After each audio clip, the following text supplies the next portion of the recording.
오늘은 3.1절입니다.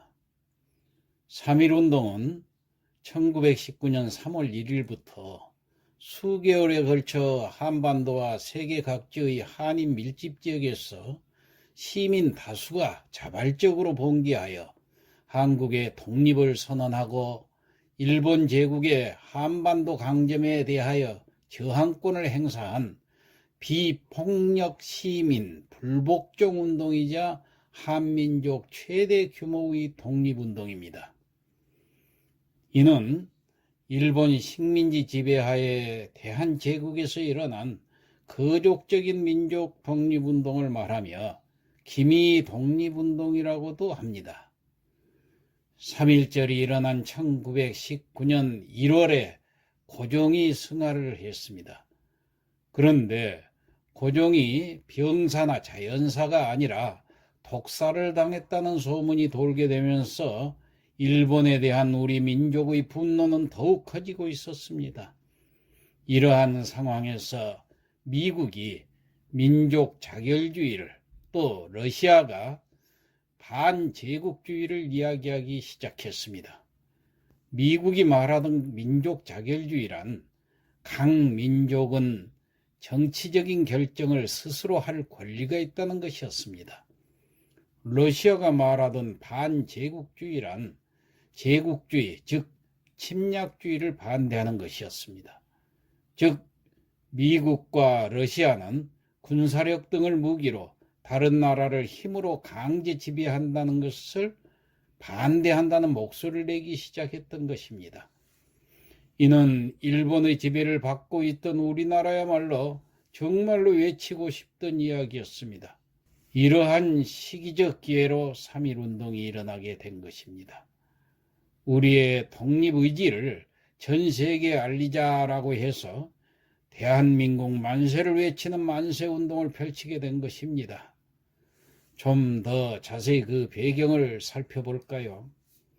일본은 1910년 한일 합방 이후 조선 총독부를 설치해서 침략에 항가는 의병운동과 애국개몽운동을 무자비하게 탄압하고 강력한 무단정치, 즉 헌병 경찰 제도를 실시해가지고 항일 독립투사들을 학살하거나 투옥하고 일체의 결사와 언론 활동을 금지시켰습니다. 교육 제도에 있어서도 우민정책을 실시해서 민족의식의 성장을 억누르고 고도의 기술을 습득할 기회마저 박탈했습니다. 또한 우리 민족의 고유문화를 말살하고 경제적인 침탈의 강화로 전체 조선 민족의 생존에 심각한 위협을 가했던 것입니다. 민족 자본과 계급은 민족 자본의 성장을 억제할 목적으로 실시된 1910년의 회사령으로 큰 타격을 받았으며 농민의 경우에는 1910년에서 1918년에 걸쳐 실시된 토지 조사 사업으로 조상 전리의 토지를 빼앗기고 빈농, 소작농으로 전락해서 극히 일부 지주층을 제외하고는 절박한 상황에 몰리게 되었던 것입니다.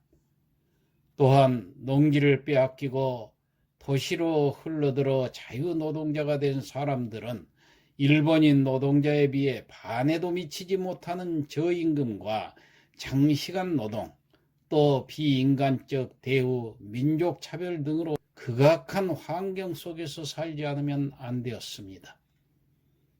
이러한 식민통치 10년 동안 자본가, 농민, 노동자 등 모든 사회 구성계층이 식민통치의 피해를 직접적, 아주 구체적으로 입음으로써 그들의 정치, 사회의식이 급격히 높아져 갔고, 더욱이 1918년 1월 미국 대통령 윌슨이 전후 처리를 위해서 14개조 평화원칙을 발표를 했는데 민족 자결주의를 제창함에 따라 이 기회를 이용한 지식인 종교인들이 불길을 당기자 항일 민족운동은 삽시간에 거족적인 운동으로 번져나가게 되었던 것입니다.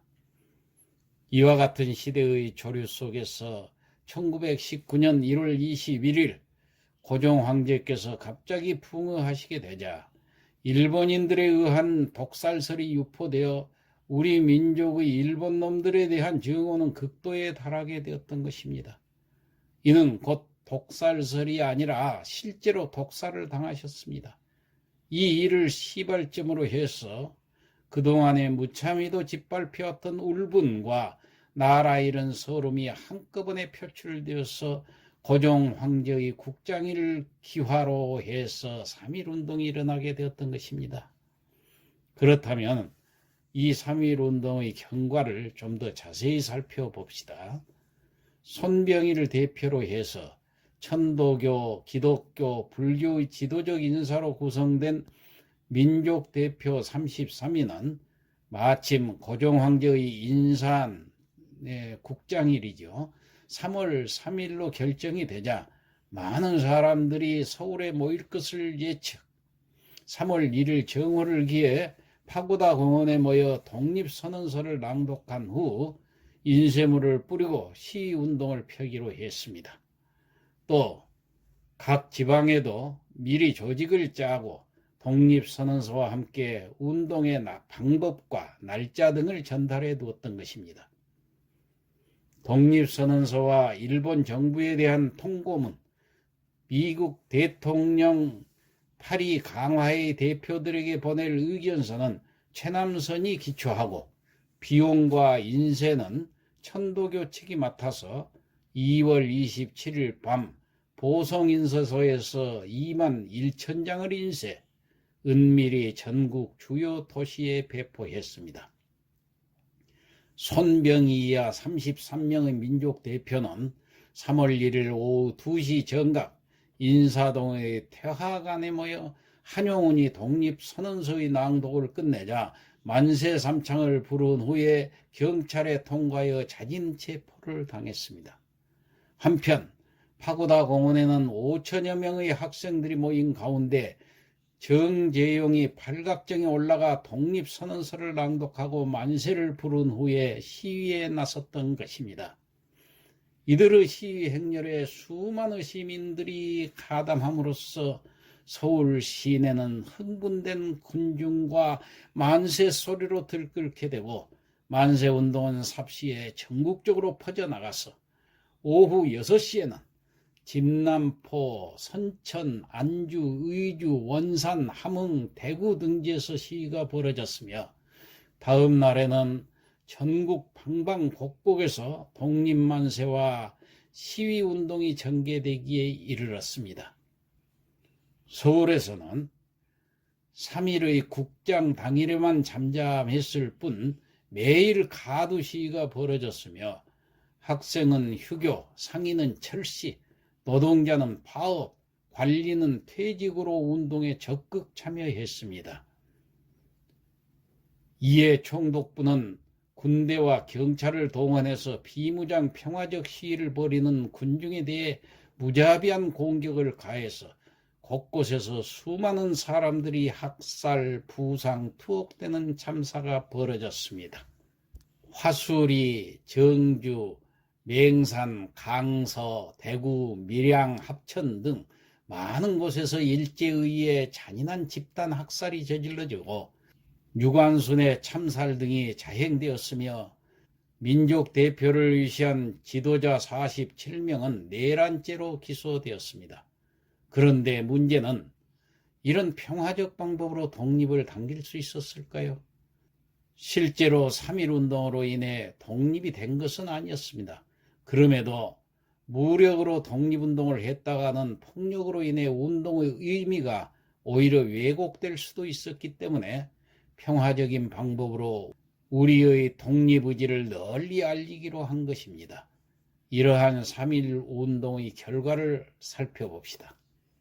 3.1운동 이후 전국을 휩쓴 시위운동 사항을 보면은 일본 측 발표에 의하면 집회 횟수가 1542회, 참가 인원수가 202만 3089명, 사망자 수 7509명, 부상자 1만 5961명, 검거자 52,770명, 불타버린 교회가 47개소, 학교가 2개교, 민가가 715채나 되었습니다.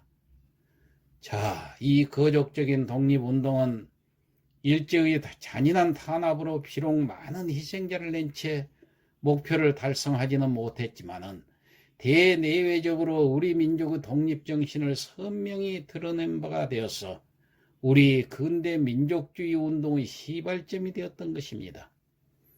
일제의 강점을 거부하고 자주 독립을 찾으려는 거족적인 민족운동이었고, 근대 한국 민족운동을 한 차원 끌어올리는 새로운 전기를 만들었으며, 민족적 에너지를 민족 독립운동으로 키워나가는 역할을 감당했던 것입니다.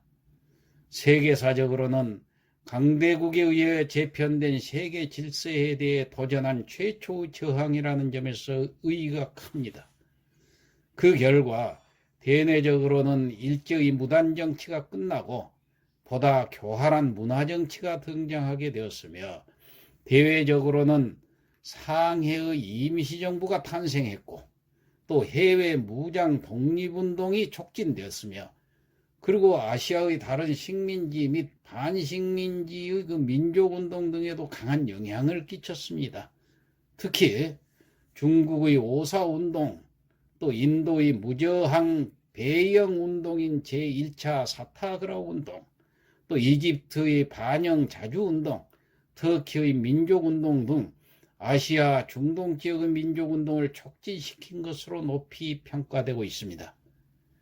그리하여 해방 후 1949년 10월 1일 국경일에 관한 법률을 공표함으로써 국경일로 정하고 4대 국경일의 하나로 이날에는 정부에서 기념식을 베풀어 순국 선현들을 추모 애도하는 묵념을 올리며 민족 정신을 앙양하는 각종 기념 행사를 베풀게 된 겁니다. 끝으로 3.1절 하면 가장 먼저 떠오르는 것이 바로 유관순 열사일 것입니다. 어린 나이임에도 불구하고 일제강점기에서 3.1운동으로 시작된 만세운동을 천안에서 주도하였다가 체포되어서 서대문 형무소에서 사망한 독립운동가이죠. 자, 유관순 열사의 마지막 유언이 가슴을 울립니다. 내 손톱이 빠져나가고 내 코와 귀가 잘리고 내 손과 다리가 부러져도 그 고통은 이길 수 있사오나 나라를 잃어버린 그 고통만은 견딜 수가 없습니다. 나라에 바칠 목숨이 오직 하나밖에 없는 것만이 이 소녀의 유일한 슬픔입니다. 예, 이상 마치겠습니다.